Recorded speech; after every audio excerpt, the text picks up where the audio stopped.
Hey y'all, welcome to the second episode of Being Black Emory. My name is Aaron, I'll be facilitating today. On this episode, we're talking about the role of the Black church in the Black community. And before we start, let's introduce our panelists. Hi, I'm Matthew Nels. My pronouns are he, him, his, and I'm a sophomore. Hello, my name is Timothy Richmond Jr. I'm a senior. My pronouns are he, him, his. Carice, she, her, hers, and I'm a senior. That's me. Hi, my name is Amari. I have no pronoun preference, and I'm a senior. My name is Emory. I'm a first year, and my pronouns are she, her, hers. I'm Daniel Ham, pronouns he, him, his. I'm a junior. So the first question is, what is your spiritual or religious practice, and what does that mean for you? I guess I can start. So I identify as Christian. Denominationally, I identify as Pentecostal. So those you go see in church, they're like shouting, jumping everywhere. That's kind of my church. But as far as how I got into it, I was brought up in the church, raised in the church, but it was right around the age of like 12, 13. That's when I really started my own journey. And ever since then, I've really believed God for myself. For me, I identify as Christian as well. Denominational wise, I'm kind of non-denominational. For me, getting into the church, I was also always raised in the church. But my personal journey started after I lost my baby brother in 2016. I had a lot of self-reflection to do, and Christ is the one who helped me through that. So. Okay, I also identify as Christian, Southern Baptist. Grew up in the church, being from Memphis, of course. It's just emphasized in the family. For me, there was a time like in my life when we were going through rough things as a family, and we got back involved with the church. And since then, I've been on my own personal journey religiously, but as of recently, I'm questioning things more. So I still identify as Christian, but I'm against the way that it is practiced in America, pretty much, or in the Southern Baptist Church. Well, I'll go. I was baptized as a Catholic, so that's still a branch of Christianity. I don't think I'm very religious. I would identify more with being spiritual.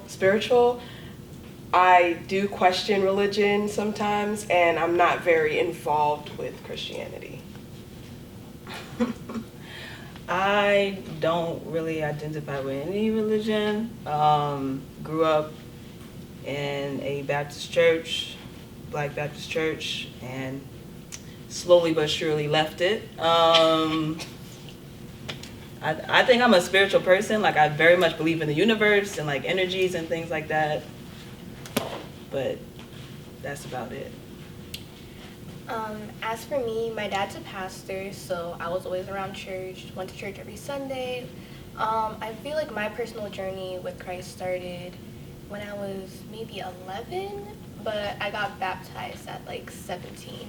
And since then, I've just been trying to grow more, learn more about him. So, the next question is, what ways do you feel like the church has been helpful in the Black community? Well, when I think of that, I think historically as an institution, it has been very beneficial. Like when you look at the civil rights movement during the 60s, I think the church played an important role in the Black community because it was where people were able to come together, it being independent without like any intervention to an extent. Now, of course, white terrorism eventually came to the church as well. But I think the role that it had historically was very important. But nowadays, I think that it's more commercialized and materialistic. So it's not as much of an important factor in the day-to-day lives of Black people. I would also agree that historically it has helped a lot. It was a source of hope for so many, and it is what got a lot of people through hard situations. With regards to today, it's either a hit or miss. You have the people who are truly Christians and like follow the true teachings with the love and showing compassion and forgiveness and not being judgmental. And then you have what I call fake Christians, who are the people who just say they're Christians but are the same ones that will judge you and talk about you behind your backs. And so it's like, as a Christian, it's hurtful to see fake Christians, because then people start thinking that just because I identify as Christian, I'm the same way, when I follow the basis of love and forgiveness that Christ also had for me. So I don't know, like every time I hear like real Christian and fake Christian, I'm not sure what their distinction is or who determines that, because I think when we allow that to happen, it's when people get pushed away from the religion. And I think there's a lot of Christian hypocrisy, because, and this idea of love and forgiveness, and the idea of like Christ, being able to love and forgive the same way that Christ is, that Christ did, like historically or whatever. It doesn't really, I don't know if that's Christianity to me.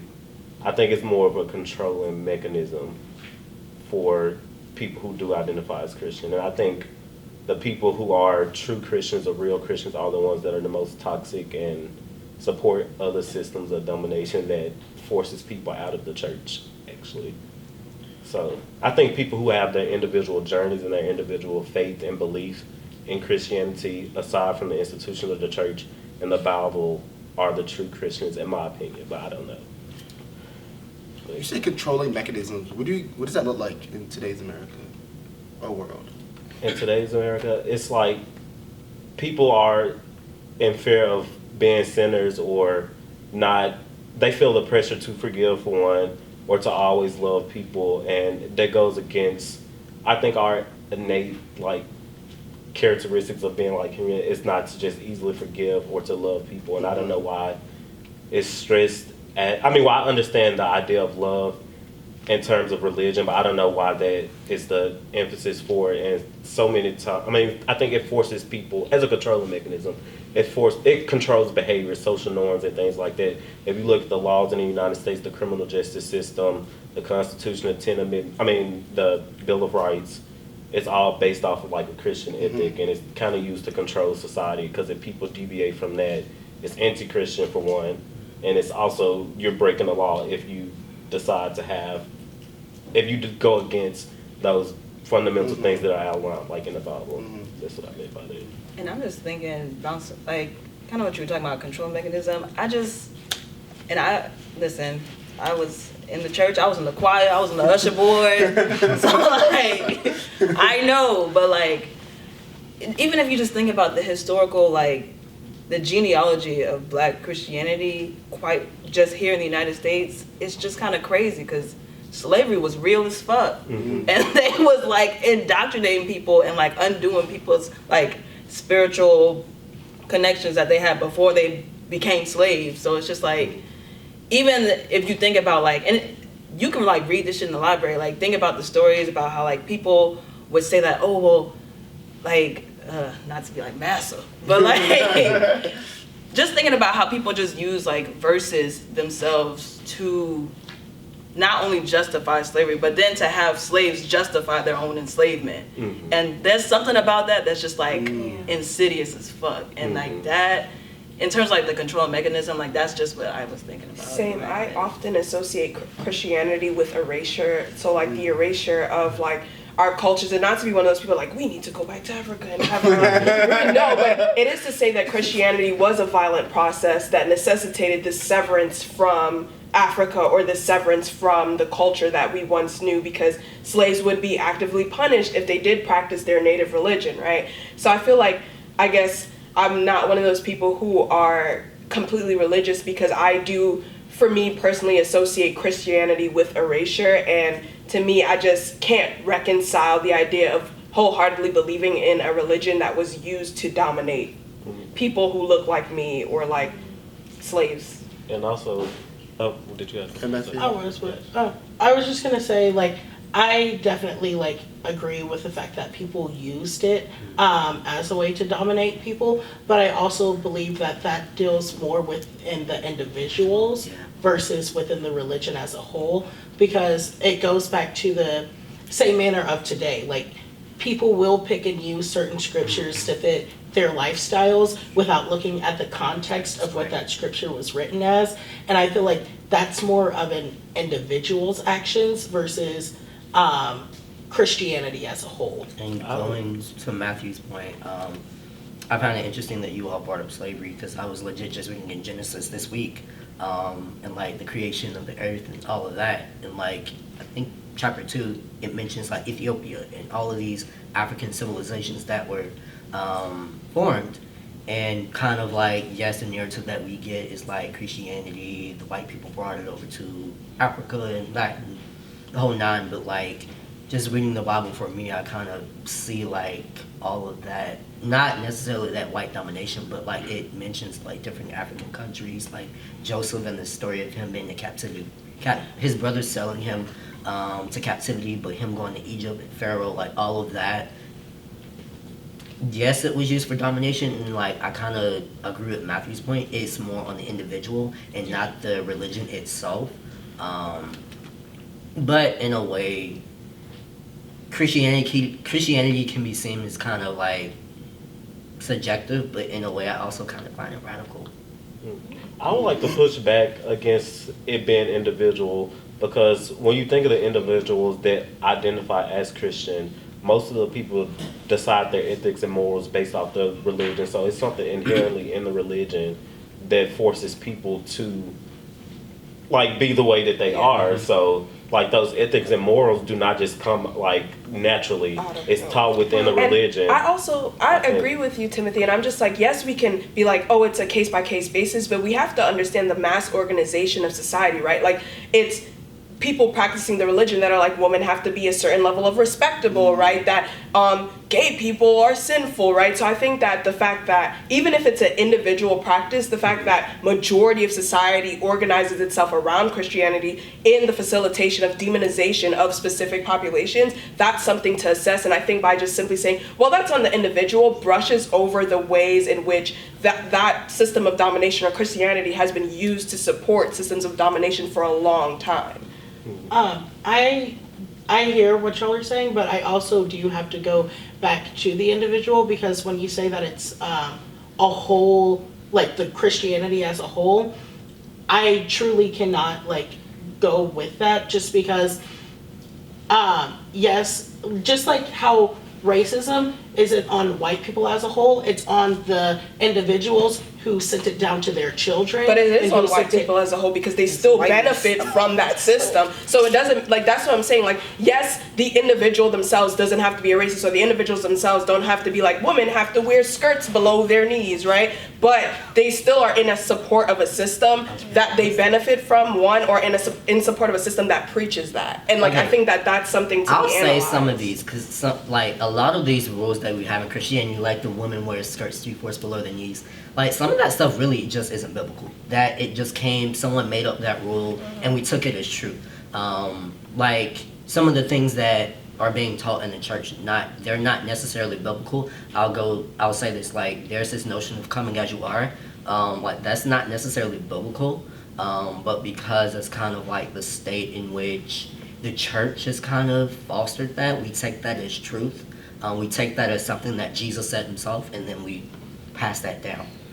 So like some of the things that the church has done, they might have started with an individual, and then that kind of got passed down as what was his representation of what Jesus said, but in actuality it's not.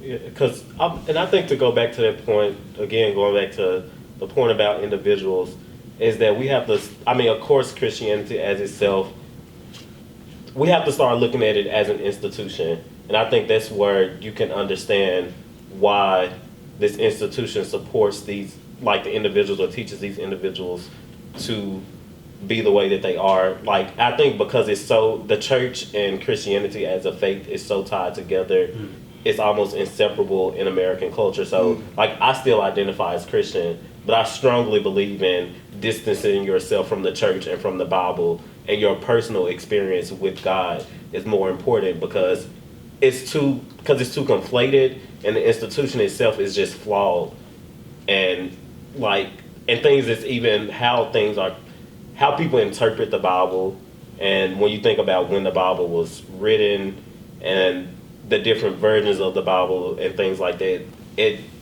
I just cannot separate. Well, I cannot just look at it from an individual perspective, because I just think it's tied so close to an institution. So I'm hearing is that you can't separate the religion from the individual. But does everyone agree with that? I don't necessarily, just Mhm. because back to that same point of if we say it's Christianity as an institution, I don't believe that you would have Christians such as myself who are the ones showing the love and compassion. I don't believe that you would necessarily have all the differences of the Christians and the churches that preach against the wrongdoings that are fostered in some of the churches, and that's why I believe there has to be a distinction, because it's not everyone. And like, I guess that's where I'm trying to go individual wise. Like, there are some branches of Christianity that are horrible but they're also the ones that are good and that teach on the, I guess, that are doing the right things and showing the love that they should. And so I guess for me, it's just hard to say that it's as a whole when you have so much good that is overlooked by the people that do wrong. And I think, like, that's the point I'm trying to get across, is that it's not everyone. It's the sections that you see that put the tamper and the bad taste in people's mouth. What do folks on this couch think? I agree with that idea. I feel like Christianity itself has so many different sects. So to classify it all as one, like there's a clear difference between people that are in the FLDS and who are Baptist, and people that are Pentecostal and all that. So we can't. I see what you guys are saying about we should see Christianity as an institution, but I also feel like it can't be it can't fall on the back of the whole religion. It really, truly, in my opinion, I think it is an individual kind of thing. But back to the whole like mess, basically, I feel like the way Christianity is moving now is what's leaving a bad taste in people's mouth. In what direction is that? From what I'm seeing, I don't know if we're talking about Christianity as a whole or Christianity in the black church, because I can only speak for Christianity in the black church. Yes, and that's from what we're talking, black church. Yes. from what I'm seeing, from my personal experience with the black church, it's a lot of corruption, a lot of drama, a lot of jealousy between pastors. It's just this movement towards trying to be the pastor, the top, trying to be this leader over the people. And some people will stay in that mess. I personally will not, because that's straying away from the Bible. But I feel like so many pastors, of course with social media getting as big as it is, so many pastors are moving towards that direction. I don't even think they realize it. And people are seeing that, and that's what's leaving a bad taste. Christians are immoral. Look at all this mess. This pastor is messing around with this woman. They're doing this, and it's just really messy. So it's just hard to at times it's hard to really defend Christianity when there's things like this happening and it's not being addressed in the church. I'll say this, not to justify what anybody is doing, but I think a lot of the times we have this notion that like our pastors and who are our spiritual leaders, we kind of hold them on this pedestal. In many ways, I find that we hold them on a pedestal higher than God. In that when they do wrong, it's seen as, oh, they're doing wrong, they're not supposed to do anything bad. But at the end of the day, the only person that was perfect was Jesus. So not to excuse anybody's actions or like what they do, like if a pastor is having an affair with someone, that's not biblical. And whatever they do, that's not biblical. But I think when we start actually putting our faith in God and not our pastors, and whoever our spiritual leadership is, then we'll see Christianity for what Jesus meant it to be. What y'all are saying is cool. I feel like I'm not in the black church, so I can't speak to the corruption, but my beef with, back to the individual versus the religion as an institution, I think that you can assess Christianity as an institution, and this is not to say throw the whole religion away. If you're religious, that doesn't concern me. My thing is we have to understand that Christianity dictates the norms and rules to which we guide our life, and Timothy was right, that Christianity, and it doesn't matter what sect of Christianity, majority of them still preach that women should not wear certain clothing, that a man's role is specific from a woman's role, right? And I think that those are a lot of practices that are instilled in us and then get replicated in society. And in that way, you can view Christianity as an institution. And yes, there are always going to be individuals who have individual ways of thinking, but we're not going to disregard the ways in which Christianity has placed certain norms and regulations on society. Because I think to then go back and say, well, it's on an individual basis, does not assess the unique oppressions that occur because of the way Black church operates as a mechanism in society as a whole. So I think that that's something to be assessed, and by saying, oh, well, it's just an individual thing, is a way to kind of just gloss over that oppression and then further hide what the violence that the Black church does to people in its community. And I actually agree with your point, but I will say this, I think like because kind of what Matthew said earlier, a lot of people take scriptures out of context, because there's a scripture like my church, we believe in head coverings, so like women are supposed to cover their heads. But literally in the next scripture, it says your hair is your glory. So like it cancels each other out. But a lot of these scriptures that are used for like these like oppressive systems, they're taken out of context. Yeah, and that's what we're assessing, right? I'm not saying that people are interpreting the Bible like the right way, and that's why Christianity is messed up. But I'm saying we're going to analyze the ways in which Christianity as a religion, as an institution, as the way it is practiced, is violent to certain bodies. And like also going back to the thing of context, in an American context, and just in a society like this, Christianity is a system of domination. And if you're not Christian in America, then you're like pretty much on the outskirts, unless you're Jewish, because you know the top 1% of the population. And I mean, but it has its proximity to Christian because like we share biblical texts and things like that. So I think that's why why they're able to succeed, or why it's not a big threat to like the Christian mindset. And I think like in the Black church, why it was successful in the 60s is because it deviated from this Eurocentric American idea of Christianity.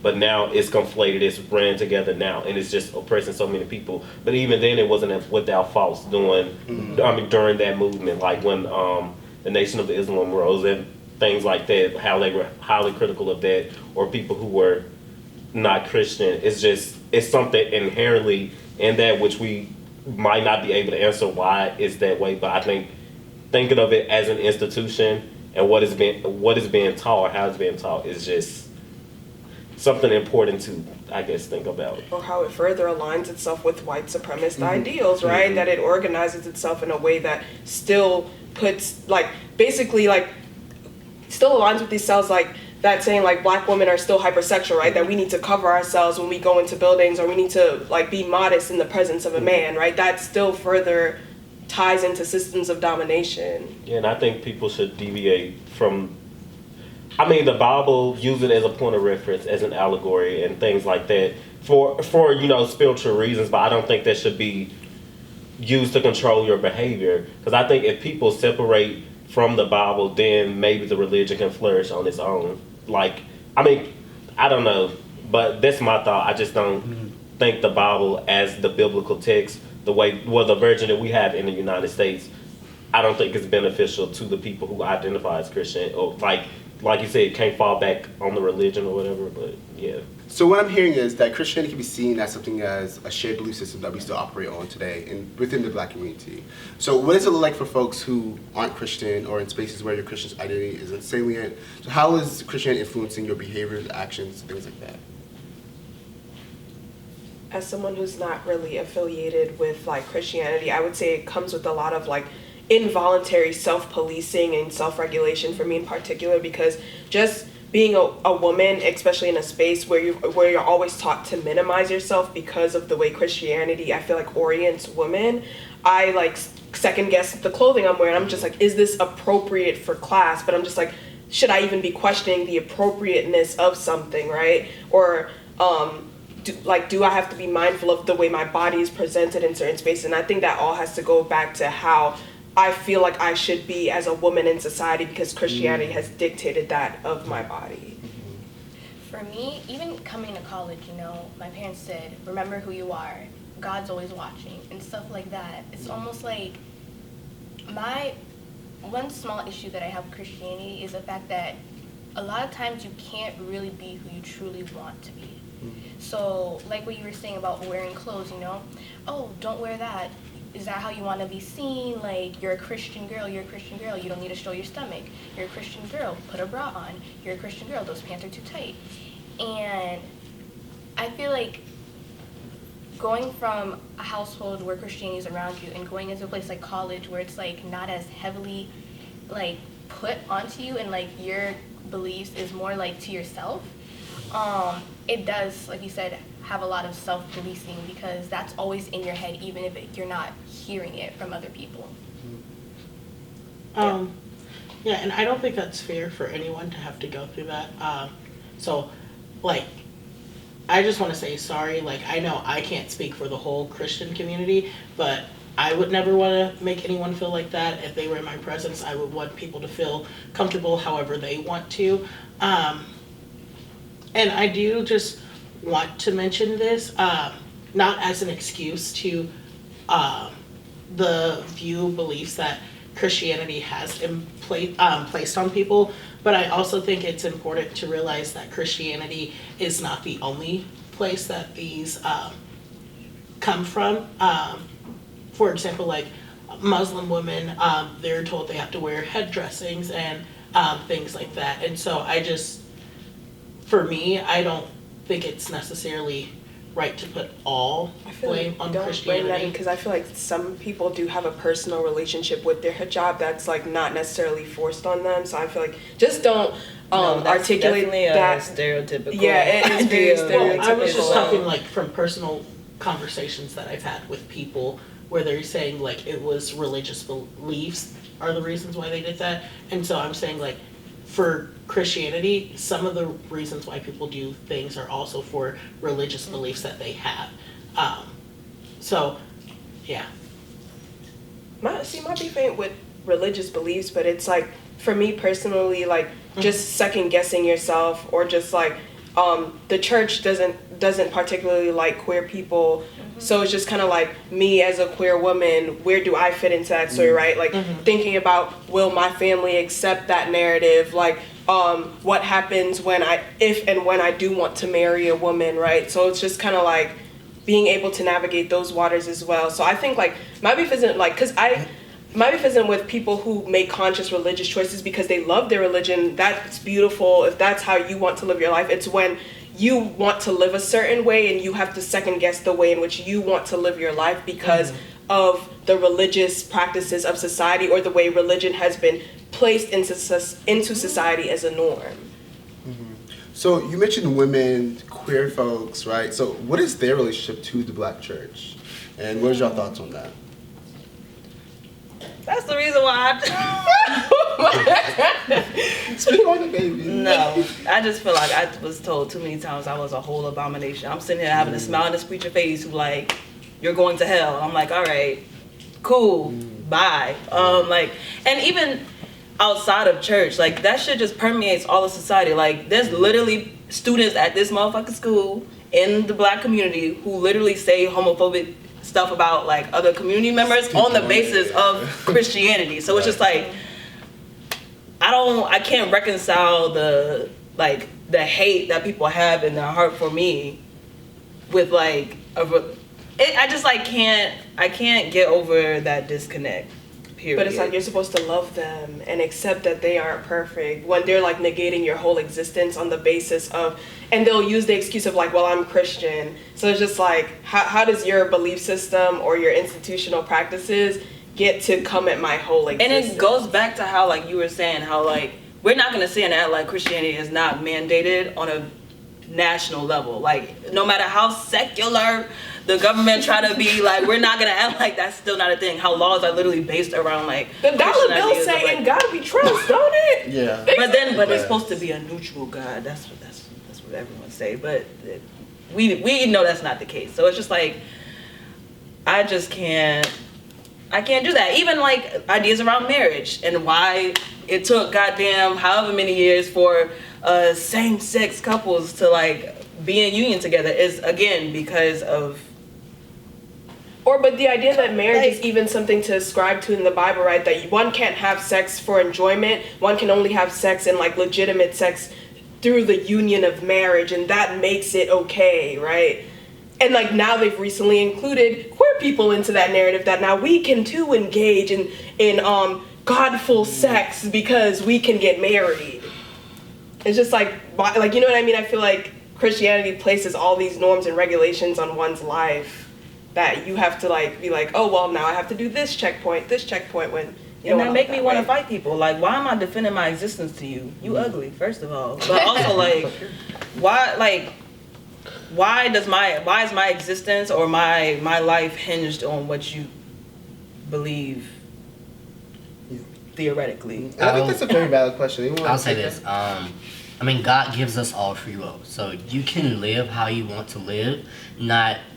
But at the end of the day, it's not my place to judge you, because it's God's place to judge you. And at the end of the day, I'm just here to spread Jesus' message. But we all have to face the final judgment. Okay, but you see how that was low-key disrespectful? It's just like, I'm not going to judge you, but when you go to heaven, God going to put you to eternal damnation for being gay. I never But not to say that's you. No. Not to say that's you, but that's how people articulate it, right? Like, they're like, I'm not going to judge you, but God... Got you go, that yeah, like, that's still low-key fucked up. Yeah, because I think every time somebody say, I'm not going to judge you, but that word but in itself is... negates that whole... It negates that it's saying that I am judging you. It's not my place to judge you, so I'm not going to be comfortable enough to judge you. But when you go before God, He is going to judge you for... And we're not saying that's you, but you see how that logic still indoctrinates us into a system of ethics that are implemented on certain people. And that pushes people away from Christianity, because if you grow up in the church and then you start going to church and then you realize that the sermon that day is about this preaching hate, no matter how people want to phrase it, it pushes you out of the religion because you have a conflict in your identity, and that fucks with your mind for years, even once you distance yourself from the religion, because you're going to always be questioning when it's like Judgment Day or whenever I die, what is going to be my fate, even if I don't believe in there. Well, cannot apply to religion as a whole, because that concept of judgment also exists in other religions. I mean, yeah, but the topic today is black church and its fault. So, like, I mean, like, we're not saying that that's unique to black churches or black people, but I feel like if the conversation is about the ways in which we can critique the black church, that's one of the things that needs to be critiqued about the black church. And then, even then, not to be even highly critical of the black church, but when you look at it, it took people in the black church a longer time before other people who identified as Christian to accept people with various identities. I actually think you should challenge people, though, because the Bible does say iron sharpens iron. And so I think in you challenging those leaders, you are thereby getting a better understanding you see that of your own Timothy faith. is not asking, because we understand that you are one of those, like, what people would call a progressive Christian, right? Like, he's not asking for your validation in particular, and that was very affirming. Thank you. I don't know. But what he's saying is that the church as an institution makes those things not okay. So we're not talking about the way Christianity should be practiced, but the set of norms and regulations that have been practiced under the religion, and that's what I think he's getting at. Not that, well, the Bible says this and people just don't follow. It's just like, why don't people follow that? And why do they pick and choose what to follow? And how do they then use that to oppress other people? Matthew, you want to say something? I just had a question. So, and this is like just what y'all think, but I know you mentioned how it took longer for black churches to become more accepting. Do you think that also just deals with the norm in the black community as well, that also needs to change? Yeah, because you can't separate those two things. I also think you can't separate, particularly people in black folks in the United States, particularly people who are descendants of slaves. I just think it's very hard to even separate any of those things. So one, ideals instilled within the black community, but also like the black church itself can be inseparable from white supremacy. Like that, it just filters all the way. And I just feel like people don't even realize how much it filters into both of those things. And the reasons why, I've done research on like indigenous or black indigenous like religions and things like that. And just thinking about how like black folks here like, there's a reason why homophobia is so rampant, and it's not just because, and not to be like, because if you a homophobic black person, you a homophobic black person, and you deserve to get your ass beat, period. But it is to say that, like, white supremacy has quite literally guided things that black people feel like they know about themselves. And not to be like black people don't know things about themselves, but like, we're not gonna add like white supremacy and all the things that come with that. So like queerphobia, like ideas around marriage and things like that, or like Christian ideals that were brought about through white supremacy, don't also affect these things. Like, they're not mutually exclusive, and like it would just be historically inaccurate to add like these things just came up out of nowhere. So we talk about these big ideas about the black church, right? So let's bring it to a modern context. We see in the media that when the tragedies do happen, like, black folks are always pushed to forgive, and oftentimes it's rooted in like the Christian beliefs. So what are your thoughts on that? Well, with the Botham Jones case, Can you explain more about that? yeah. So basically, Amber Geiger, she's a police officer who has a history of racism. She went into his house at nighttime, presumably saying that she thought it was hers, and she shot him. And there was a court case where she was recently, I think Tuesday, convicted of murder, and then Wednesday sentenced to 10 years in prison. And after the case, we see his brother hugging her and saying that he forgave her. And I know that sparked a lot of controversy because some people felt like he was pushed to forgive, especially since it was out in the media. And I think with regards to Christian forgiveness, I think sometimes we try to put our own time limit on things and say that there's a set time that you have to forgive this person when there shouldn't be one. I feel like had it not been recorded, this would have been so different. Mhm. It's the fact that everybody saw it, but then after it all happened, he kind of had to explain himself. And me personally, I believe in forgive, but don't forget. And if at that point he wanted to forgive, that's fine. But had he have been here right now, I would have asked him, how are you healing from this? Did you even give yourself enough time to heal, to get to a point where you can say, it's okay, I still have a love for you, I have compassion for you, and I forgive you. You know what I mean? This woman killed your brother. And that's the narrative surrounding this story. It opens it up to criticism and us to question on the Christian notion of forgiveness, especially within the black community, because this is not something that's new at all. With multiple cases, publicly, black people are always asked if they forgive these individuals. And I don't think that we should be tasked with forgiveness, and I don't even think necessarily in Christianity, how it's taught is telling you to forgive, but I don't know if that's necessarily the ethic of forgiveness as important as it's emphasized in the black community. And I think what it does for the white people, the perpetrators of it, is it humanizes them, and it makes it to the point, well, these people are forgiving them. It gives them leverage. And we always are tasked with saying that we forgive these individuals, when deep down inside we don't. And I don't think it should be even in your lifetime that you have to forgive someone, because if you don't forgive them, you don't forgive them. And your religion shouldn't, I'm not saying it requires you, but shouldn't have this idea or force you into forgiveness for the sake of yourself, because it's even a question, is forgiveness actually for yourself? When, in terms of black people, when acts of violence are committed against black folks, I think the forgiveness is more so for the humanization of the white perpetrator in that situation. And I think that's kind of And I will. You can go. I mean, I'm just gonna agree with that, and this goes back to like, even I have a fascination with slavery, obviously, but like thinking about like how it's even used in the context of that, like, you just got whipped for 10 hours straight, but it's the Christian thing to forgive the person who whipped you for 10 hours straight. Or even thinking about like, and you were just talking about like historically, like shit that has been done to like black people here in the United States, and how we are always called upon to forgive, primarily under the like notion of Christian forgiveness.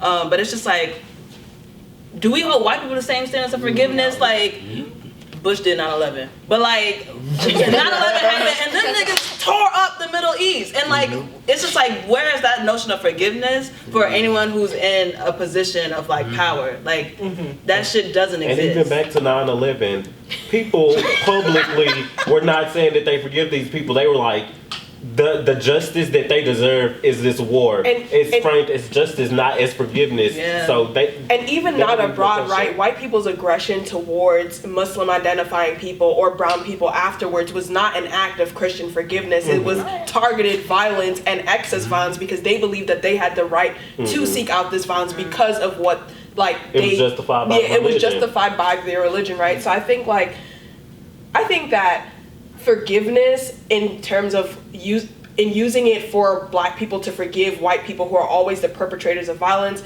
is just used to kind of pacify the black community or used as a means to uphold systems of white supremacy, because we can just forgive this person who's just shot your brother and then put her in jail for 10 years and she'll learn her lesson, right? Instead of analyzing the fact that she felt comfortable shooting this black person in his own home because she was white. Because she was a white woman. So I think that we use forgiveness as a means of just justifying systems of oppression and being like, oh, it'll be better later. They learned their lesson, when it's like, no, it's part of a larger problem, a larger system. And it undermines racial justice and progression, in my opinion, when we're tasked to forgive people. Because it's ignoring the wrong. In the way that forgiveness is used towards the black community, yes, it is weaponized. But as a Christian, we just have to forgive so God can forgive us. But going back to what Matthew said, I don't think that forgiveness doesn't have to take place at that moment. It may take you 90 years to forgive, and if it takes you 90 years, it just takes you 90 years. But I agree with your point. The way forgiveness has been used, especially in relation to the black community, it has been weaponized, and it shouldn't. We should hold white people to that same standard as society holds black folks. I definitely agree with what you're saying. And what I was hearing from you a lot is that we see, especially within white Christianity, people picking and choosing parts that benefit them versus like not following as a whole. Like they're picking and choosing, saying, oh, well, at this time, we can choose justice and this is what they reserve and we're gonna go revenge. But when we do something wrong, we want you to use the forgiveness portion. And I feel like that is like one of the corrupted mind ways of thinking that is a problem within Christianity that needs to be addressed. So everyone's talking about the brother and everyone's talking about the brother, but can we talk about the judge? Because that's what's bothering me. Yeah. The brother, you can forgive, but was the judge black? From what I see from the video, what really got me was the fact that the judge got down and not only hugged this woman, but gave her a Bible. And like, I'm just like, I've never seen that done before. Like, judges have seen black people crying, sobbing, like innocent black people getting sentenced, immigrants getting deported, like sobbing, and there's white judges are sitting up there.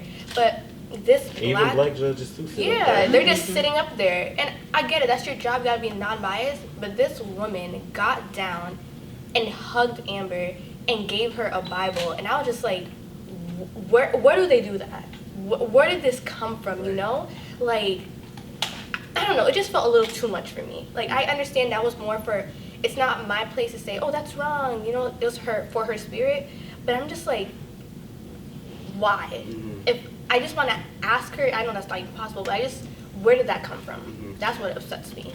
So you mentioned like her being a white woman. What role do you think that played in the situation? Her relationship with Botham Jean's brother, but also the judge. I think it could be anyone, but as a white woman, it was more so that she was deserving of forgiveness. And I think that this goes along with what a lot of people are saying, that when black people sit up there or immigrants sit up there, there's no sympathy, there's no regard for or like investment in Christian forgiveness, but automatically you have this white woman who invested herself into violence to shoot this black man, and suddenly we can forgive, we can remedy these institutions. She's deserving of that because she's white and she cried. Yeah, and God forbid a white woman cry. Yeah. Because that changes the tide of every single fucking thing when they cry. And it's like, okay, and then also what I thought of like the judge is kind of like, in terms of like a Mammy, like the stereotype of a Mammy. When she went down there to hug her and gave her one of her she has $4 or $5 and she gave it to her because she's gonna need Jesus through her experience in jail and stuff. But even then, she's appealing the case and things like this. So I think the role that the media is playing in it is gonna benefit the white woman as a whole. And the question is I don't even know if she feels remorse for killing this man when she has a history of racist comments and things like that. And the fact that she felt so comfortable enough to shoot this man in his own apartment. And the thing about that, and also the brother saying that this is what his brother would have wanted. That's something we mentioned earlier. His brother would have wanted to live. Yes. And so we've had a long conversation about Black church, its relation to Black community. But now we just want to gauge your final thoughts. So just one sentence or less. What do you think the role of the Black church is in our community? Matthew, you can start. We can go around. Can you start the other way? Yeah, let's start the other way, please. Daniel, would you like to start? No problem. Historically, the Black church has just been, especially during the civil rights movement, a place and a beacon of hope, like a symbol of like kind of progression. But the way Christianity has been weaponized, it has been weaponized to oppress certain groups, and it shouldn't be used as a tool. And I just hope that as a Christian, we could really follow the teachings of Jesus in accepting those who aren't like us. The role of the black church in the Black community is, I believe, a place for comfort, for solace, but obviously it's flawed. And until we can acknowledge and actually talk as a community about these flaws, nothing's gonna get fixed. The role of the Black church for me personally has not been the role of the Black church for me personally has been particularly violent, and I think its long-term effects on Black people, hence the Father John case, is also violent. So I think there's some things to be reconciled, but Christians are out here, and that's that. So I feel like I said what I said. I think that the Black church can be violent, and it's not my business to speak on this for all Christians, but shit better change soon. And I think that the success of the Black church is contingent upon separating itself from Eurocentric ideas of Christianity and moving back to the religion itself and separating it from an institution, if that is possible. Yeah. I feel like it has been a center of hope, but also a center of harm. And I think it's something that we need to discuss more and something that we need to start changing. Yeah. Well, I want to thank our panelists for being here. We love y'all. Thank y'all for tuning in. And this is the end of the second episode of Being Black Emory. somebody better fuck every ass up in jail. Period.